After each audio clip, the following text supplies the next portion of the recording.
VS. അച്യുതാനന്ദന്റെ ഓർമ്മകളിലാണ് നാട്. സംസ്ഥാനത്ത് സ്ത്രീ നീതിക്ക് വേണ്ടി പോരാടിയ നേതാവായിരുന്നു വി.എസ്. സ്ത്രീ പീഡകരെ തെരുവിലൂടെ കയ്യാമം വെച്ച് നടത്തുമെന്ന് പറഞ്ഞ നേതാവ്.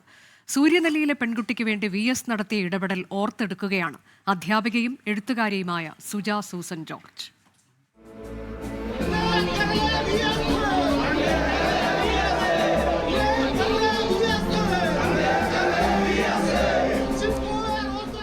നിഷേധത്തിന്റെ നാളുകളിൽ നീതിക്കായി പൂത്തുലഞ്ഞ പൂമരം, പോരാടാൻ കെൽപ്പില്ലാത്തവരെ ചേർത്ത് നിർത്തിയ വൻമരം, ആശ്വാസത്തണലിലേക്ക് കണ്ണീരുമായി എത്തിയവർക്ക് വി.എസ്. ഒരു സ്നേഹസ്പർശം.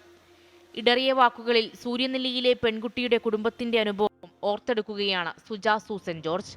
തീവ്രമായ അനുഭവമായിരുന്നു. ഒരുപക്ഷെ എൻ്റെ ജീവിതത്തിലെ ഏറ്റവും വൈകാരിക മുഹൂർത്തവും മനസ്സിനെ ഏറ്റവും ആർദ്രമാക്കിയതായൊരു നിമിഷമായിരുന്നു. വി.എസ്. ഒരു ദിവസം എന്നെ ഫോൺ ചെയ്യുന്നത് സംസാരിക്കാൻ ഉണ്ട്, അതുകൊണ്ട് നേരിട്ട് കാണണം. അങ്ങനെ വി.എസിനെ കുട്ടനാട് പാർട്ടി ഓഫീസിൽ വെച്ച് കാണുന്നു. ഇവിടെ എത്രയോ അലിവുള്ള ഒരു മനുഷ്യൻ, ആർദ്ര ഹൃദയമുള്ള ഒരു മനുഷ്യൻ, ഒരു സാധാരണ വീട്ടിൽ ഉള്ള ഈ പറഞ്ഞ പോലെ മുതിർന്ന ഒരു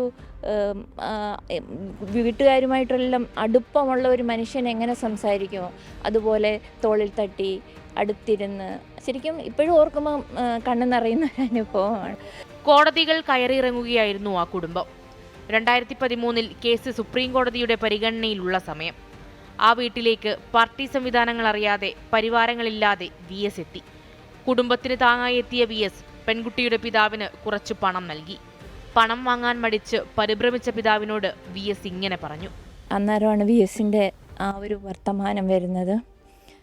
മാണി മാർക്കോസിൻ്റെ അദ്ദേഹത്തിൻ്റെ തോളിൽ തട്ടിയിട്ട് പറഞ്ഞു, ഇത് അവളുടെ മുത്തശ്ശൻ തരുന്നതാണ്.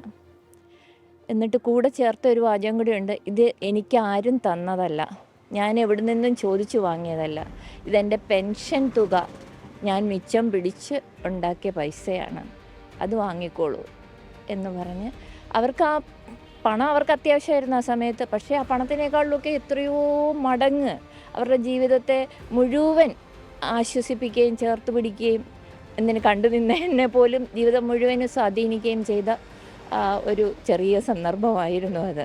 പരിഹാസത്തിന്റെയും കുറ്റപ്പെടുത്തലുകളുടെയും കാരമുള്ളുകൾ തറച്ച് നിസ്സഹായിയായ പെൺകുട്ടിക്ക് വി.എസ്. നീതിയുടെ തണലൊരുക്കി. അവിടെ വി.എസ്. നെഞ്ചോട് ചേർക്കുന്ന മുത്തച്ഛനായി. പലരിലേക്കും പലയിടങ്ങളിലേക്കും വി.എസ്. പടർന്നു കയറി. ഇതുപോലെ എത്രയെത്ര അറിയാ കഥകൾ. 24 തിരുവനന്തപുരം.